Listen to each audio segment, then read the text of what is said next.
Were you told you were shy? Do you identify as shy? Do you hate that word now?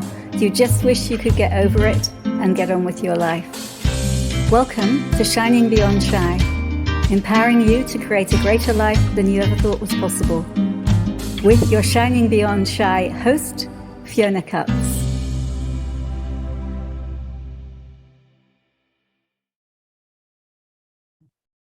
Hi, everybody, and welcome to this week's episode of Shining Beyond Shy. And I'm your host, Fiona Cups. And I'm going to talk this week about bullying. And it's funny because I think that a lot of shy people are bullied when they're at school. And, bullying can occur in later life too. We can be bullied in the workplace.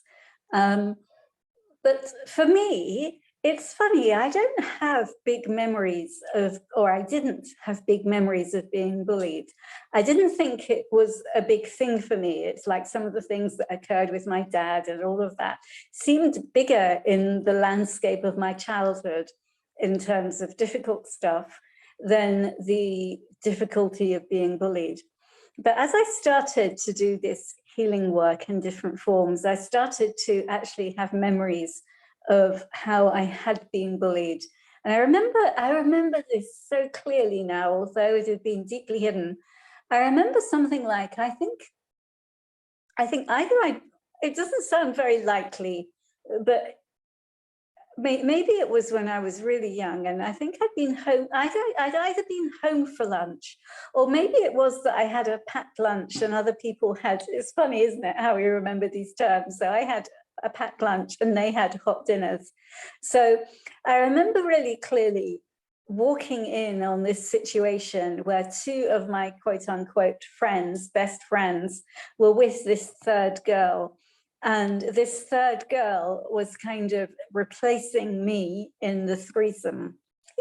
Everything that brings up, will you destroy and uncreate it? Right and wrong, good and bad, pop and pock, all nine shorts, boys and beyonds. And I remember really clearly as I walked up to them, oh, shit. I don't know if I thought shit at that tender young age, but that's the word that comes into my head now. Shit, I should have been here earlier. I should have been here earlier so that I could get in there and stop this other girl getting in. But it was like I felt helpless and there was nothing that I could do. It was almost like it was predetermined that they were going to be nasty to me and keep me out. And yes, they did. They were nasty to me and they did keep me out. And yeah, as I said, I don't remember it being a strong energy, but I am just going to say my sense is that I was bullied at school. And I'm going to talk to you about the energy that can create bullying. And you'll see why I think that I probably was bullied. So it's often the case that kids and adults who are actually pretty potent but pretend that they're not potent, pretend that they're pathetic. They're the kinds of people that get picked on and bullied. And why is that? Because the bullies have a sense that you're potent, that you're powerful, but somehow you're not daring or choosing to be the potency you be. You're being pathetic. And that's I think two things go on. It kind of irritates them. And we'll know as adults how it really irritates you if you have a friend or if your partner or maybe your daughter or your son is pretty potent, pretty powerful, pretty capable in an area of their life. And they play small and stupid. They play pathetic. It can make you really angry. And why does it make you angry? Because there's a lie there. There's a lie that this person is small and pathetic when actually they're powerful and strong and potent. So that's the first reason that people may pick on you if you're shy and pretending to be pathetic when you're not. But the second reason is that these bullies are, although they may be all bravado and big mouth, they're actually inside, they don't have that much confidence. So it's like if they were really confident people, they wouldn't need to shout and brag and bully. They would just be them. And so somebody who is actually powerful, even if they're covering it up with pathetic and shy, will be a threat to them. And here's the thing, although we may do a good job of pretending to be shy and pathetic, there's something that shines through. Even when I was a child, my sense is that there was something that shined through with me. Haha, funny, the podcast is called Shining Beyond Shy. So even then, I was shining beyond shy. I did not plan that, I promise you. It's good to entertain yourself, isn't it, when you're talking on your own podcast? Yeah, so there was something in me that still shone despite the act of playing small, of being pathetic. And I've talked in other episodes about how my dad was so controlling, so difficult, so verbally abusive, that my strategy was to play small. And other healing modalities will tell you that that's your problem. Oh, you know, you became small. Actually, what I see now and what Access Consciousness has helped me to see is that no, it would have been awful for me if I'd stood up to my dad. He would have been even nastier. My fate would have been way worse. And so choosing to outwardly conform, to be more quiet, and actually to pretend to be pathetic, it was actually a really good strategy. The only problem with that strategy is when 10, 20, 30, 40, or even 50 years later, you're still acting out that strategy from when you were 7, 8, 9, 10, whatever it is. That's the only problem with that. So yeah, my sense is that I was bullied, and for those reasons. So the bullies were a bit afraid of me because they could tell I was shining beyond shy, and the bullies were irritated that I wasn't being the potency that I could actually be. So all the energy on that, and it's funny, there's energy on the second one. How many of you know that you're not being the potency you can be? So much energy on that. So all that energy, will you destroy and uncreate it? Right and wrong, good and bad, pod and poc, all 9 shorts, boys and beyonds. So that's the Access Consciousness clearing statement. And basically what it does, it takes all the energy that's up in a certain area. So in this case, around pretending to be pathetic when we're not, it takes all that energy and it just wipes it away. And if you want to know more about it, then you can go to theclearingstatement.com. For now, I will just continue to use it. Yeah, so it's really interesting. When I first found out about Access Consciousness, which is now 9 years ago, I remember being sent this video by my friend, and my friend was like, we have to do this, and I was like, really, what is this? And I remember sitting in front of my fire in my old house in Yorkshire and listening to Dane here, and the only person at the time in the north of England who was teaching the Access Consciousness bars class.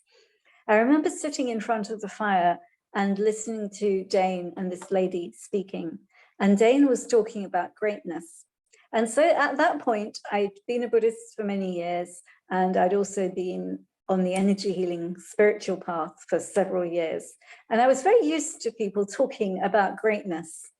But to be honest, I was used to people talking about it and not really inhabiting that space. I mean, and that's not to say that all my Buddhist friends are pathetic and not great, or that the people on the spiritual path are pathetic and not great. It's not about that. It's something, I'm talking really about Dane and saying that he was being greatness, I mean, really being greatness when he talked about greatness and that the tools could lead you to greatness. And that's what intrigued me. Not that he was talking about greatness, but that he was being greatness.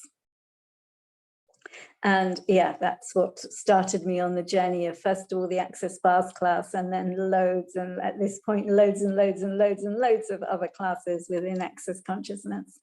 And yeah, it has been and continues to be a path that allows me to be every day more of the greatness that I be. So if you're interested in this, wherever you are on your shyness, greatness, whatever journey, one question that I love to ask every day as I wake up, I normally ask it in bed before I get up, what would it take to be greater than I was yesterday?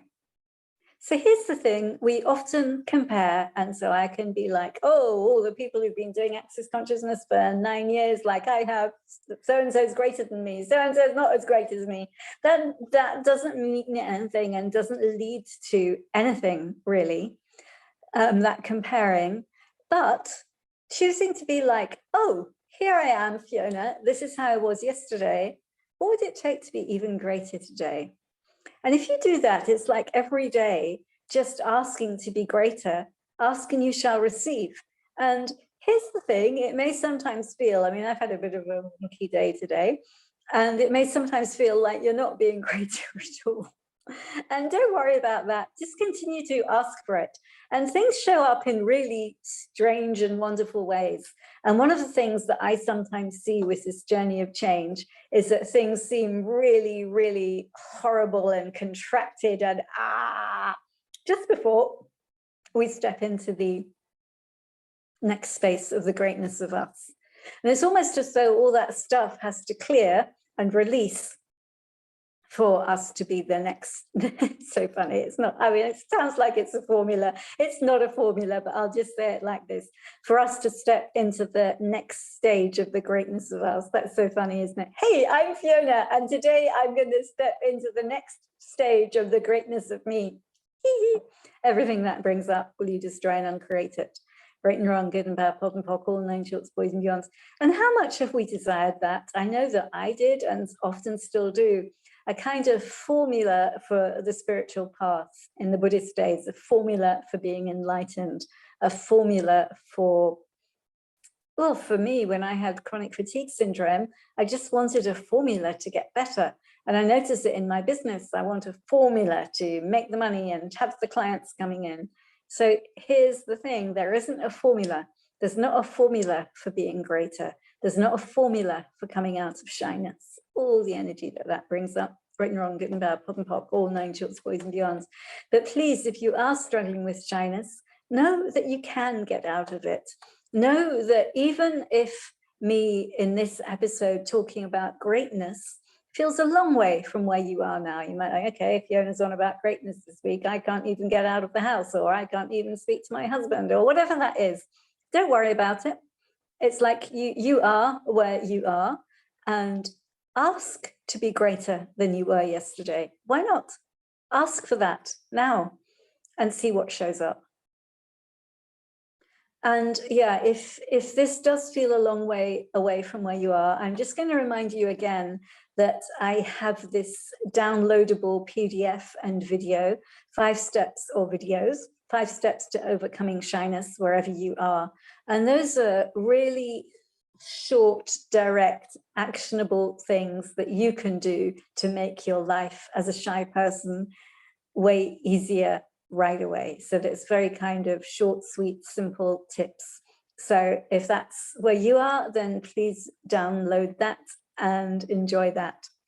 Okay, I look forward to seeing you again next week. Bye-bye for now. Thank you so much for listening to this podcast. I'm so grateful for you. It would be great if you could subscribe, great if you could leave a review wherever you're listening. And if you'd like some quick, simple tips to overcome shyness wherever you are, please go to my website, fionacuts.com, where you can download my free product, 5 Steps to Overcoming Shyness Wherever You Are. Thank you again, and see you next time.